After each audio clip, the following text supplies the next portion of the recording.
Thank you for tuning into another episode of Leaders Lane. Today I'm joined by Matt DiGeronimo, a former US Navy nuclear submarine officer turned executive leader, author, and entrepreneur. As the regional vice president of operations at Shermco Industries, Matt brings a sharp operational mindset to complex organizational challenges. He's also the founder of The Curious Patriot and Beyond Platitudes, where he writes about leadership, personal transformation, and the art of influence without force. With multiple books published and a growing Substack audience, Matt is on a mission to help individuals think deeper, lead better, and live more intentionally. And I can personally attest to his writing and him doing just that because I recently signed up to his newsletter and I have read 2 issues, and I can say it's the first one that I read word for word from top to bottom in a very long time. So I'm really excited to welcome Matt to the conversation. Hey, Matt, thanks for joining me. What an intro, Monica. Thank you. Well, I'm really excited about this conversation. Like I mentioned in the intro, and I did email you the other day as well, when I was preparing for this interview, I wanted to read some of your thoughts and what your newsletter was about. And I was very pleasantly surprised. You really do pose very insightful concepts, ideas, and even questions for people to think about. So I'm sure we're going to have a great chat. Yeah, I'm looking forward to it. I think it was Mark Awesome. Twain that said I could live for 2 months on one good compliment. So I'm covered for the next 2 months because of you. So thank you. Perfect. Good to know. All right. So let's jump back in time a little bit. As a kid, did you want to go into the Navy? Oh no, my plan, actually my plan remains to be the shortstop for the New York Yankees. I haven't given up on that quite yet, but the fire is fading fast. That was always my goal. I mean, I was a good student, but sports was my thing, and I'm from a big baseball family. In fact, my brother was drafted by a Major League Baseball team. He's the star in the family. I went into the military simply because I didn't. I had too many options, if that makes sense. Like I could picture myself being an English professor as much as I could being a nuclear physicist, or I just and I just didn't know. And so instead of finding myself in a cubicle somewhere where I was dissatisfied, I just said, well, let me just do something kind of nuts for a couple of years. So my enlistment in the Navy, I assumed would just be, like a 2 to 3 year stint. But I loved it. I loved almost everything about it. And so after a few years, the Navy said, hey, we'll send you to college. I got a degree in nuclear engineering. I came back as an officer. And, everything, like anything else in life, there's ups and downs and pros and cons. But for the most part, it was exactly what I needed. And I like to think that I was able to provide a strong service to the country as well. So I don't know much about being a submarine officer, but I'm curious so you went back to uni, and do you need to then do other training on top of that as well? Or does the university training sort of equip you to have No, that no, role? no. I've actually been through the Navy's submarine program twice because I went in as an enlisted guy and I went through all that training. It's about a year and a half or so before I got to a submarine. And then when they sent me back, as you call it, uni, I came back, but yeah, I still had to go through the officer version of the training, which is about a year and a half. Okay. Yeah, there's a school that we have called the Navy Nuclear Power School, Okay. and most people don't know much about it simply because of it's highly classified, so the Navy doesn't talk about it too much. But Yeah. good gosh, is that a tough school? When I was Is it? when I was enlisted, 17 of us started it, and 4 of us graduated. Wow. And then it was a little bit different as an officer, but it's 8 hours of instruction, about 4 to 5 hours of studying, and it's all cumulative, so you can't get behind it all every day for about 6 months, and it's intense. Wow. I've got 2 questions coming to me at the same time. What did you find most challenging about it? About the school or just submarining in general? The training when you were preparing for it? I didn't find it that challenging. It was Mhm. I'm really good at math and science. I always have been. Yeah. And I did really well both times through it. In fact, the second time through it is also where I learned how to play golf, Oh, and nice. probably played 4 times a week in Charleston, South Carolina. So the training wasn't all that bad for me. Okay. Now, Awesome. being a submariner was very hard. It was the first time in my life, and everyone's experienced this, not just me, but when you're in formal academia, whether high school or uni or a Navy nuclear power school, the system exists for the students, right? So you are the center of the universe as a student. Hmm. And whether it's your first job or for me, it was my first submarine, it's kind of a wake-up call when you realize, like, I exist for the system now. The system doesn't exist for me. And that was really hard. And I didn't think of it like that then, Hmm. and not in those words, but it was really hard to assimilate because it was an environment where it was so action-packed and hectic, and everyone's kinda has a full load on their hands, and you just have to kinda figure stuff out, which is very consistent with life, but I had never been through it before, and it's definitely an intense way to go through it. And then what did you love about it once you started The people, working the the people, people? 100%. Interesting. Uh, Yeah. Tell me so the more about that. submarine community in the United States, at least, I think in Australia as well, is volunteer only. Hmm. So, it kind of attracts a very interesting kinda person. I can't really categorize it with words, because everyone's a little bit different, but it just, we're all kinda quirky. You put Sure. 130 of us together, in one steel tube and then send us out to sea for 6 months. Man, like, you talk about, like, a microcosm of humanity. Hmm. Like, if you're paying attention, which I tried to, you get to see just the like a petri dish of human dynamics Yeah. from performance to leadership to conflict resolution. I mean, you name it. It's all right there. It's all very intense. It's right in your face. And some people do well, some people don't in that environment. I happen to like it. How did you find being inside a submarine for 6 months and I guess, I mean, out at sea?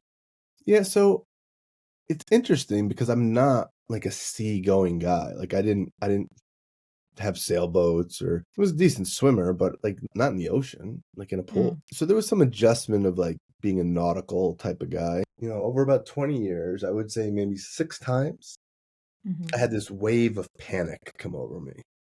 Like, out of nowhere, like, "What are you doing? Like, where are you? Like, what is happening?" And in all times, you just kinda stay still and, like, let it wash over you like a wave, no real pun intended, and it went away. And that was really it. Those are the only times.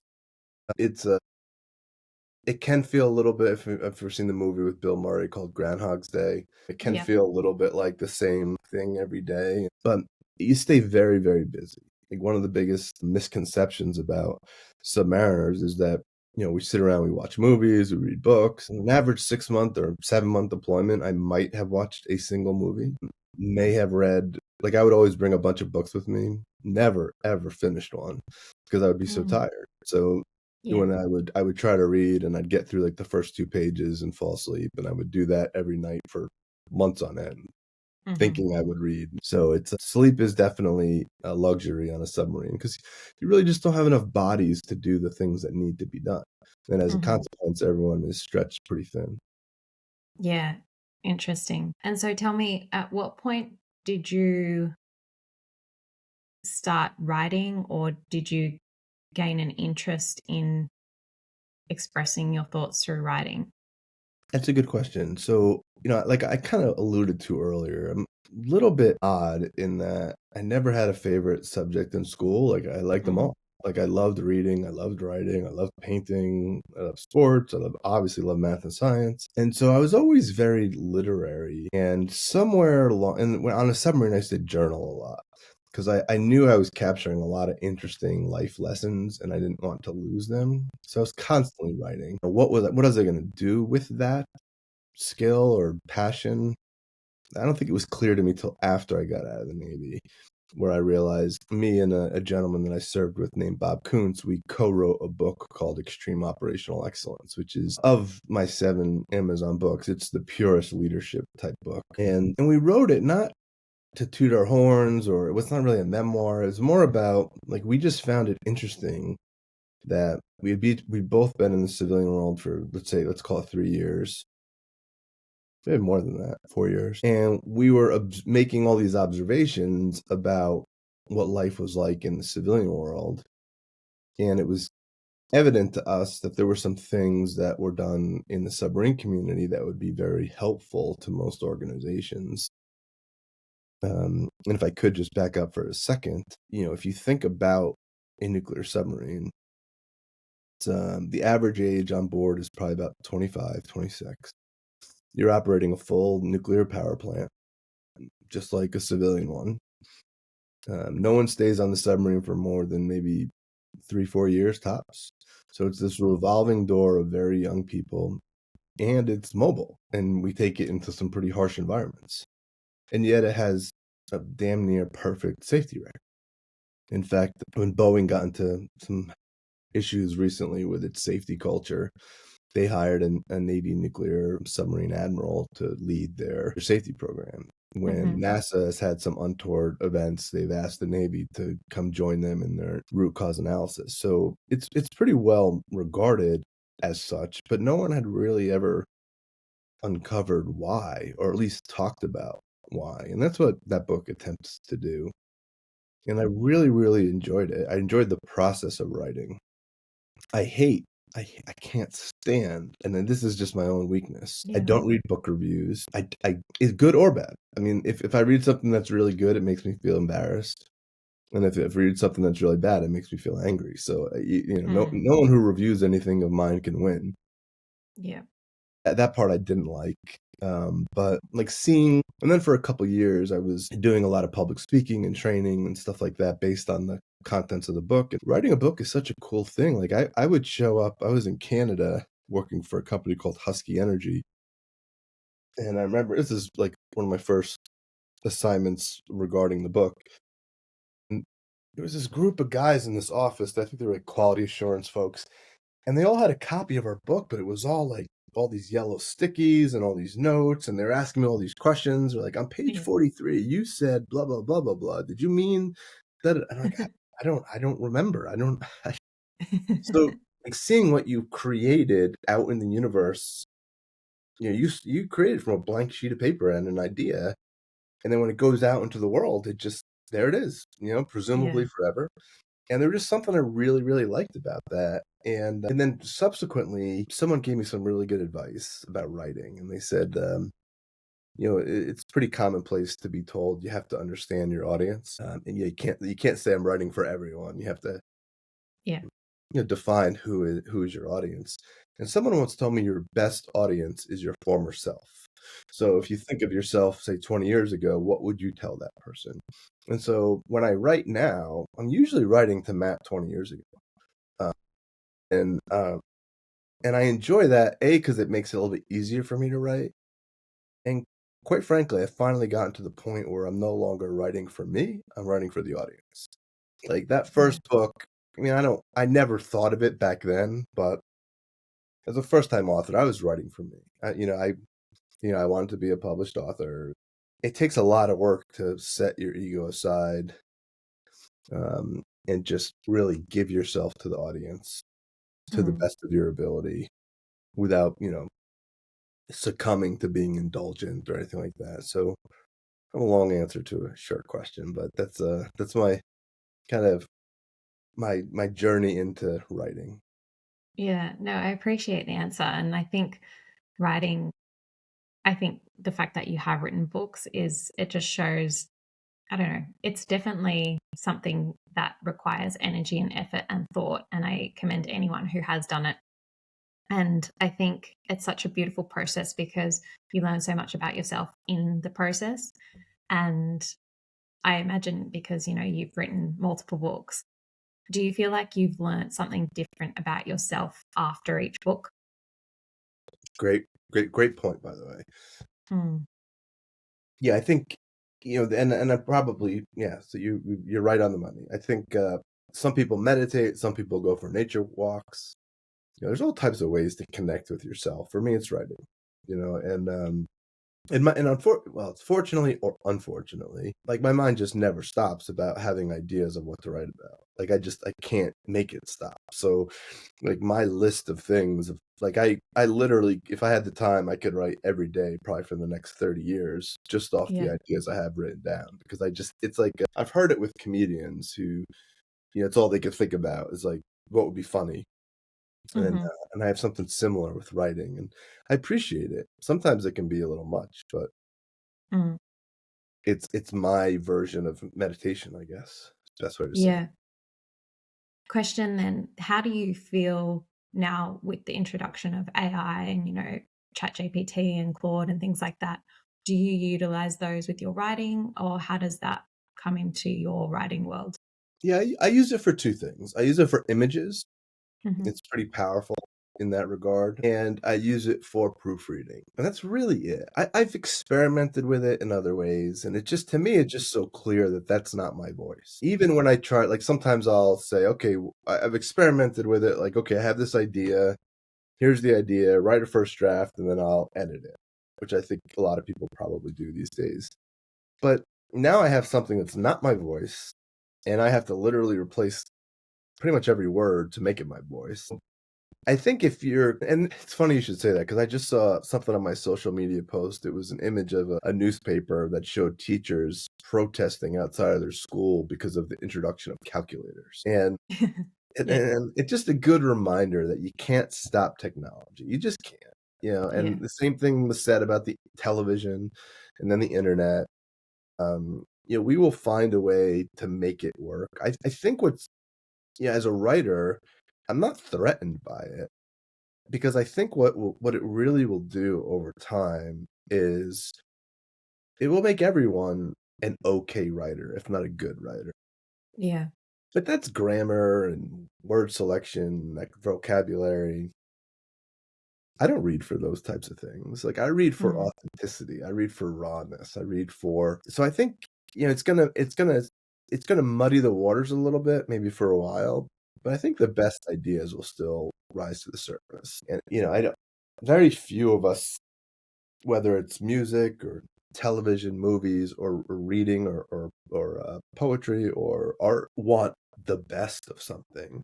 But we want humanity, and we want rawness, and we want vulnerability. And I don't know how close ChatGPT or any of the other AI features are to being able to replicate the human experience like that. Mm. Yeah, I totally agree with what you're saying. That's probably my approach to writing too. It's interesting for me because I work with a lot of businesses and professionals on their brand messaging. So it was really interesting for me when it all sort of became, it felt like it just exploded ChatGPT a few years ago. And I really noticed a difference in my business. And I went through this process of like, oh my God, am I going to have to like, is this going to replace me type thing? And it forced me to do a lot of soul searching in the sense of like, okay, well, what do I have to bring to the table? And I can look back on that very hard time now and appreciate it because it forced me to look at, what is my uniqueness that I bring to what I do. And it's very much what you were talking about. It's like the component of brand voice. That's something that AI at the moment isn't. It can't capture the essence of who we are and how we write, I don't think, not to the depth. And I don't know what your thoughts are about this, but I often say that when you write, the space that you're writing from, like you invest that energy into your writing and it's felt by the other person when you read it. I'd be curious to know, have you thought about it in that way? Do you agree with it, not agree with it? No, I do. I think it's not only do I agree with it, I think you very well said. I think it is about connection. It's always about connection, whether it's leadership or, being a member of a family or being a writer, or it's about connecting with other human beings. I'm subscribed to countless, Substack publications just because it's part of the process of getting I just started not that long ago, so and I look at my inbox I use a separate email for that, and I look at the subject lines, they're all pretty good. Yeah. And because I tend to do self-improvement and that type of stuff, there tends to be a lot of overlap. So, it's not the topic anymore. Like, maybe it wasn't that long ago where you could get away with if you could write, you could kinda get away with just putting some content out there, and somebody would read it. But now it's like, I think we're gonna more and more find the people that we connect with and then want to follow them, meaning it's not so much the subject line that's gonna attract our attention, it's the from line that's gonna attract people's attention. I'm like, Yeah. "I like this voice, I trust this voice." Um, being on the f I like to listen, but I do think reading is the flip of that, meaning or writing is the flip of that, because a book, like, if I spend time with a book, there's no other, in my opinion, other better way to practice listening, because you can't say anything, like, you can't interrupt. Like, you have 300 pages of someone else's voice, and you're just there, it's just a one-way flow to you. So, like, I appreciate having that opportunity to connect with other people. Let's say the average book takes, I don't know, 7, 8 hours to read or, something in that ballpark. Like, who in the world would sit down and listen to another human being for 7 to 8 hours, right? Nobody. But you have the opportunity to do just that, and I think I take it as a big responsibility to Mm. ensure that it's not about getting it done, it's about making sure that you're adding some value, some connection, and kinda like you said, you're reaching across time and space. At the risk of sounding a little bit hyperbole, writing helps me deal with my own mortality, quite frankly, because, you've putting something out into the universe that will out survive us. Yeah. Yeah, beautifully said. Want to ask you about this. I pulled two lines from your recent newsletter and I'd like to talk a little bit more about them. So, the first one is most conversations are negotiations of identity. So, we can start there with that one. I thought that was really powerful. And could you maybe just highlight what you were thinking and where your train of thought around this was? Yeah, absolutely. So I've done a lot of work on this recently, and you may not have seen it all because it's not really on Substack. I've done some YouTube videos on it. I'm working on a class on called Civil Discourse, and really where it came from was my observation about my own country's political climate just being like remarkably divided, more divided than I ever could have imagined this country being.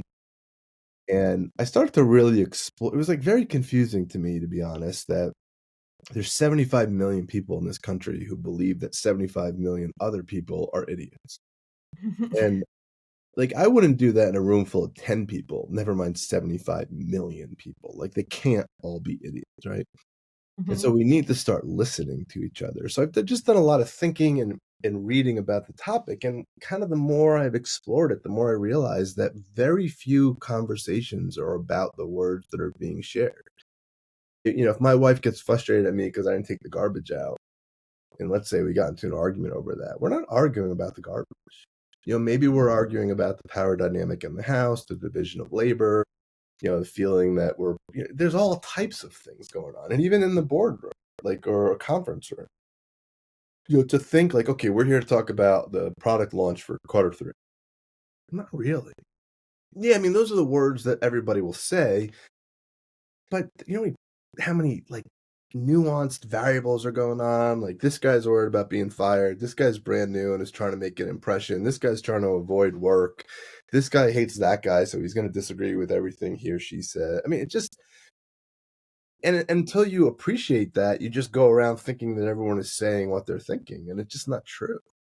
Mm. I think, 'cause politics was a good place to start because not everyone, but I think a lot of people, whether they realize it or not, have their identity tagged to their political viewpoints.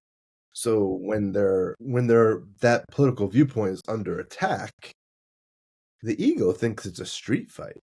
Like, my identity is being attacked, and I'm gonna attack back. One of the things I kinda stumbled upon was it's like, in heated conversations, whether it's a political conversation, something in the conference room, have you ever seen anyone in the middle of it go, "Oh, hold on, hold on. You're right, and I'm wrong, and thank you for correcting me." Like, how many times does that happen?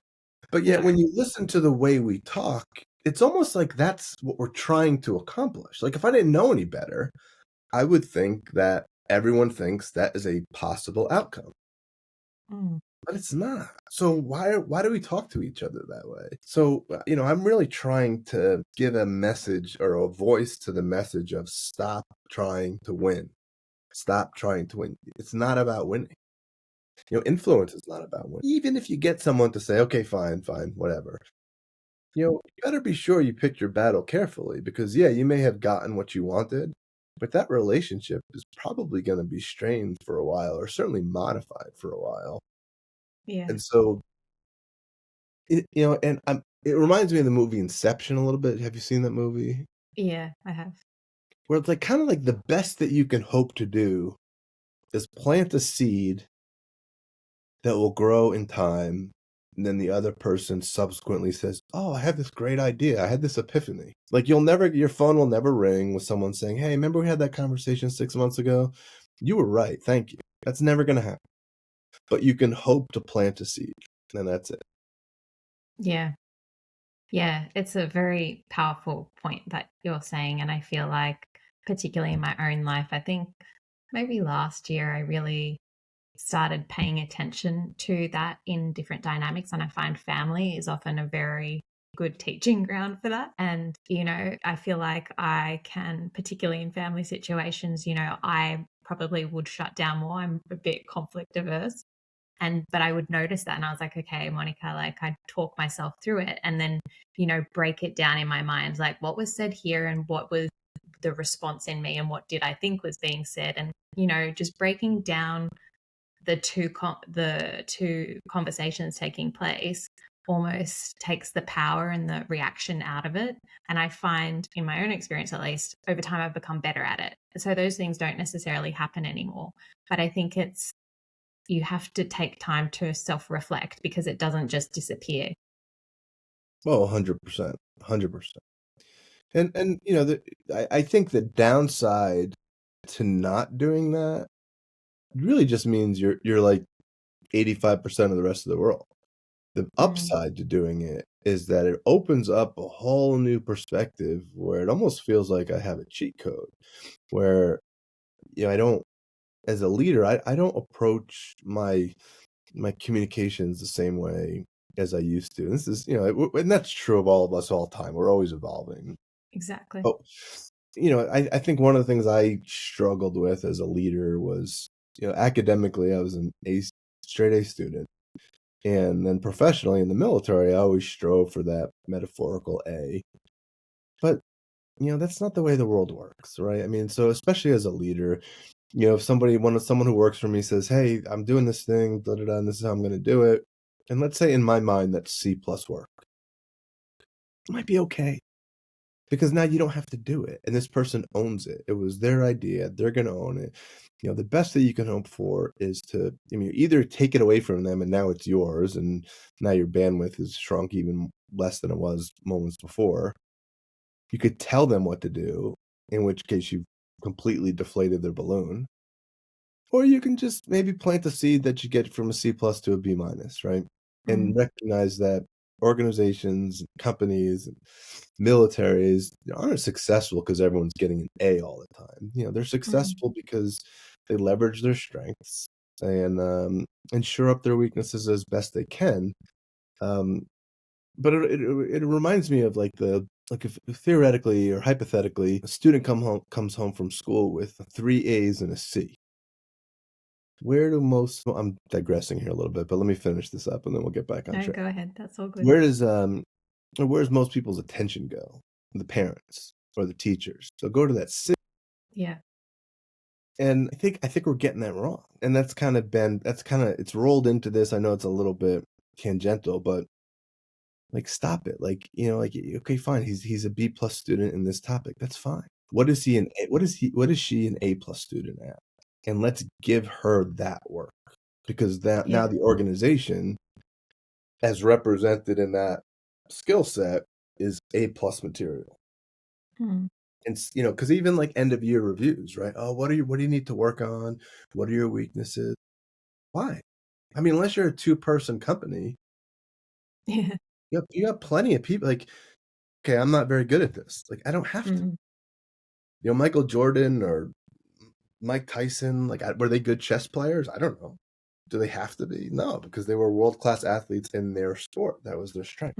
It's a really interesting point, and I don't know if I've really ever heard anyone say it like that. And particularly with the performance review part where you said, why should we get this person to focus on their weaknesses? So would you say that if someone came in and they did have some areas where they weren't as strong as others, is that something you would not worry about at all? Or is there a place where you would still say, hey, we need to work on this? Or do you get people to just purely go and focus on what they're really good at? And I think it's all contextual and it's all case by case.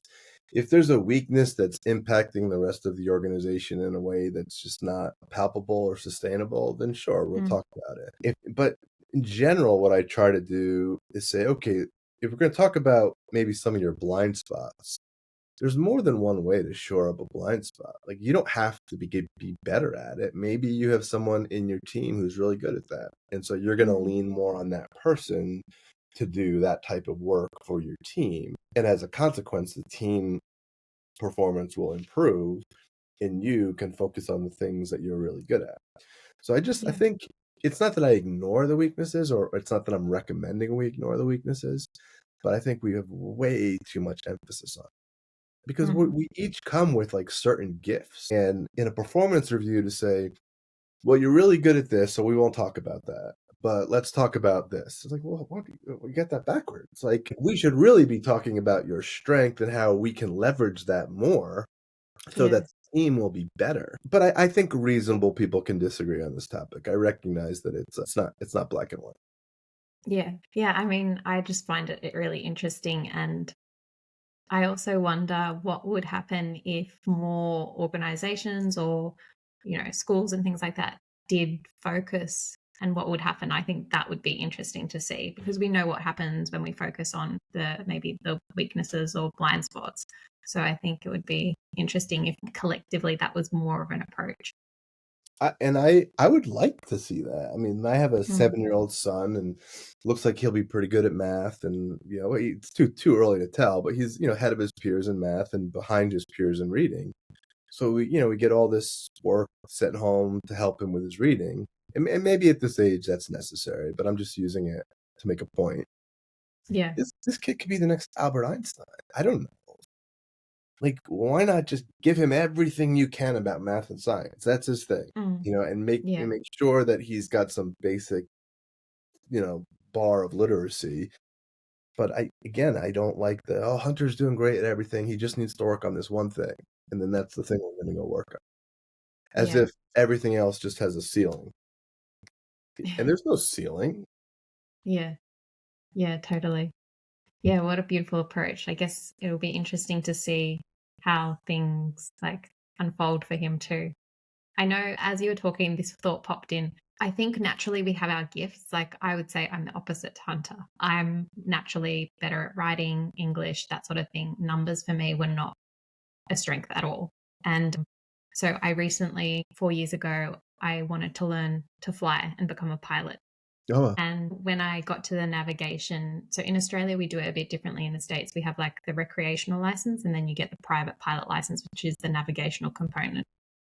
And so once I got to the navigational license, I really struggled because there was maths, and it was doing it in a moving aircraft and with a map. And I was like, I found it really difficult. And the point I wanted to make here is that, but because I wanted this so much, I just wanted to be a pilot and I loved it so much, I kept putting in the work and I finally got there. And in the end, it's like my brain, all those beliefs that I had that I can't do maths or I'm not very good at it. It's like I wasn't facing the actual mathematics. I was facing my inner beliefs that formed as a child. So I think it's really interesting that when there's a desire as well, that can also influence how well someone performs, even if they're not particularly gifted at something. Yeah, that's a good count. I don't know if it's a good counterpoint, because there is something there. I guess, having been, you can only go through so many end of the year performance reviews where you start to recognize patterns. And I mean, I don't. I'll ask you, like, have you really seen that many examples of where someone's told, like, hey, you need to work on this, and then they do, and then they're much better than they were before? I've seen a lot of examples of where we kind of kid ourselves, and because it feels good as a manager to say that, hey, this person is now better at this thing, but I don't really see it. But to your point, if the motivation is there, so for example, if I had someone, sorry, that's why. That's okay.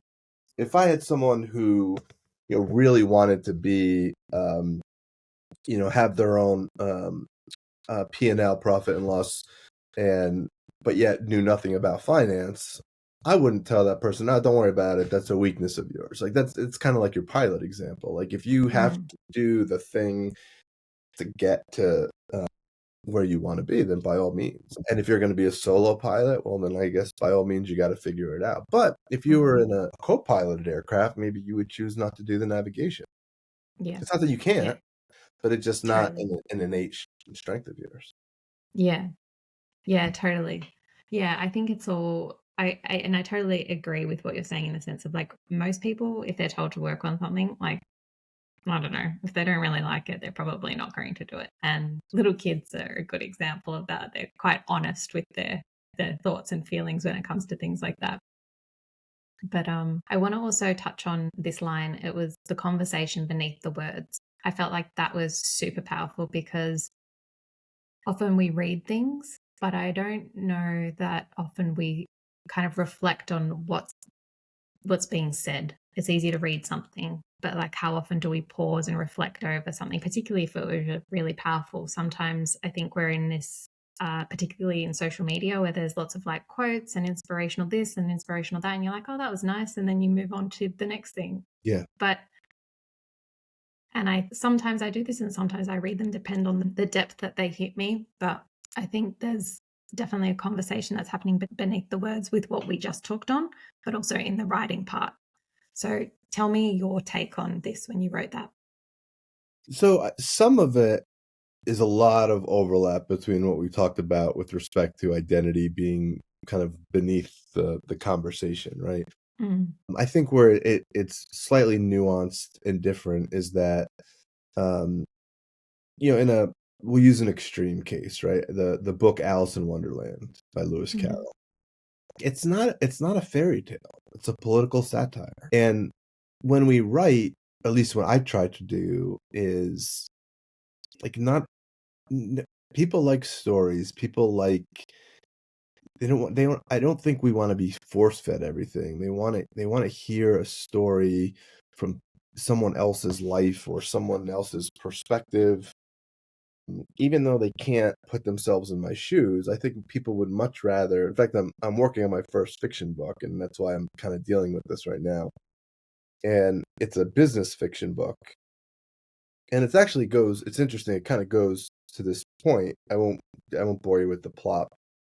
The one of the elements of this book is that this company is in decay culturally, and it's because entropy takes over. I mean, it's the second law of thermodynamics, right? The entropy or disorder in a system will increase unless you add energy to prevent it, right? And when we use words, I'll just give an example that everyone can connect with. When we tell our significant other, "I love you," and the first couple of times we say that, it's like, it's the strongest thing you could say to another human being. Right? 15 years later, when you're saying it 3 times a day, what does it mean? So it's not the words that matter, and we're not stupid. Like, we may not be able to put our finger on it, but there's always the subtext is always much more powerful than the words we choose to use. Yeah. And it touches back on that bit where we spoke about connection, connecting through words, how we say them or how we write them and how that lands for someone else. Because I think particularly when it's in conversation, our delivery can have such a different impact, even with the I love you phrase, depending on the way that it's said and the space that it's said from, it can land very differently. So yeah, I think Same is true in corporations, right? Where they say, like, we're a safety first company, and the first time that's said, usually what happened was you have a fatality or you have a major injury, and it's an all stop, We got to figure this out, blah, blah, blah. And I think in the aftermath of a rock bottom event, the company means it.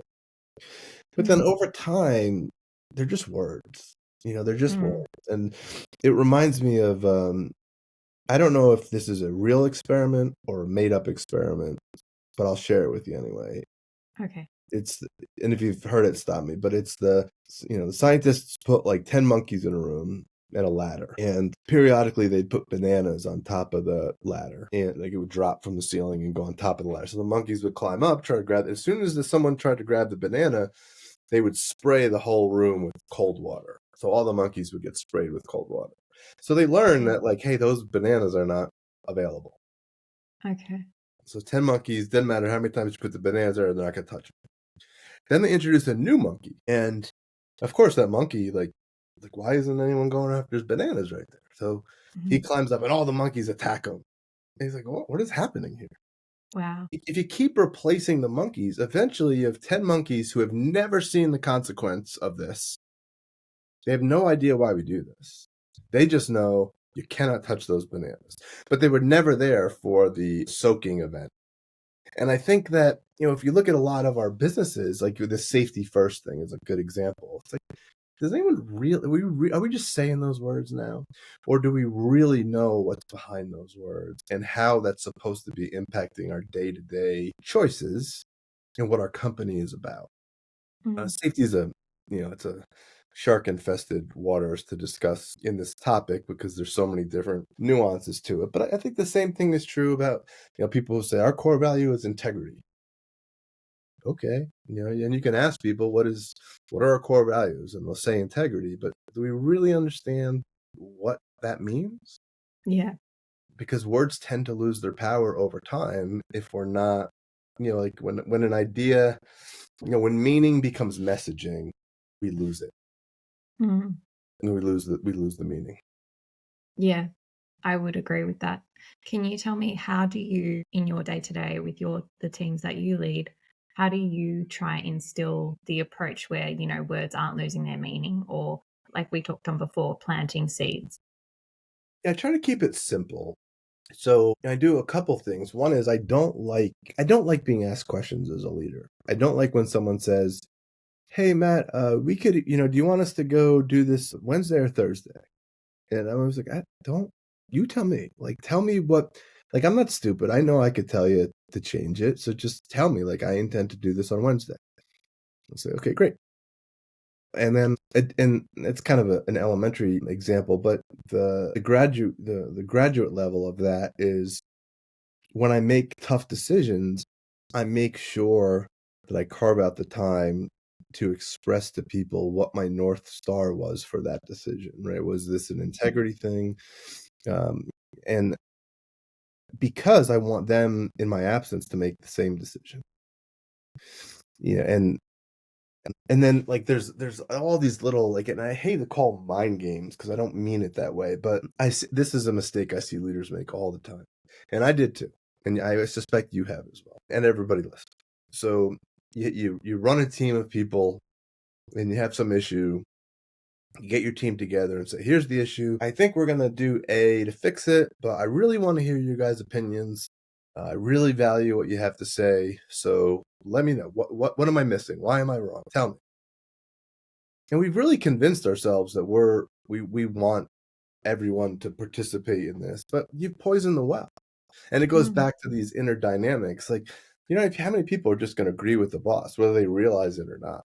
You can say, "Oh yeah, Mm. that's a good idea. I like," or if they just don't like the boss, they're just going to disagree with it just on principle. Yeah. Well, I've in the past several years tried, not always successful, but I try to keep my mouth shut till the very end and ask the most junior person in the room first, "Hey, this is the situation. What do you think we should do?" There's Mhm. no poisoning of the well. It's what this person has to say, and then just kind of go around the room like that. And so to me, that keeps the spirit. So if I talk about, collaboration or having a questioning attitude as, core competent or core values that are important to us, well, I have to demonstrate that. And, I think it's important, if I have a core value of integrity, and somebody does something the correct way and never would have been caught otherwise, but did it the right way. Someone just really was a gold standard for our core values. And where's their bonus? Where's their celebration? Because most, not all, but most companies don't do that. Like, they expect it. They just say, "Look, that's just, that's just an expectation." And I don't think we're designed that way, right? Uh, it's a silly expression, but you get what you inspect, not what you expect, right? So Mm. maybe a better way to say is you get what you reward. You have to incentivize the behavior that you want. Just repeating empty words doesn't mean it. Yeah. Yeah. And I think people also tend to do better where they feel that they're valued and appreciated. And I think naturally people want to do more when they're heard and seen and, validated in some way, shape, or form. So I feel like that probably ties into what you're saying a little bit as well. 100%. And one of the things I often talk to younger leaders about is, leadership isn't about your team's performance at work. That's one of the things it's about. But your strength as a leader will directly impact the mood that your workers are in when they drive home. And that mood will impact how they treat their family. And how they treat their family and let's say their children, how they treat their children will impact how those kids grow up. So as a leader, you're not just responsible for your team's performance. I mean, in some respects, and I know it sounds like a stretch, but I don't believe it is.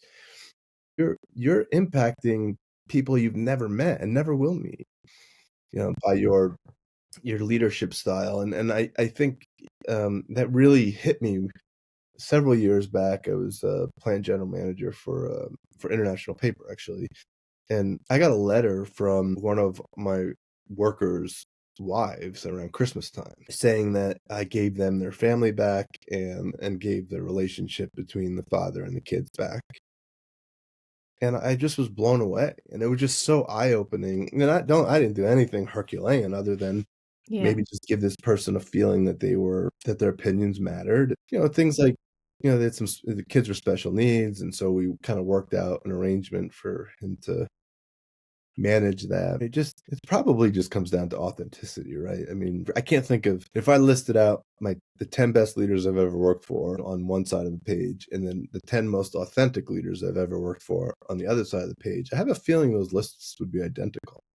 Never Mm. done the exercise, but, um, the worst thing is when you have that inauthenticity, or people can smell that from a mile away. And it amazes me how many people still don't get it. And I think it's because it's harder than it sounds, because you have to kinda Mm. make peace with yourself first before you can be authentic with others, and, some people are still on that journey.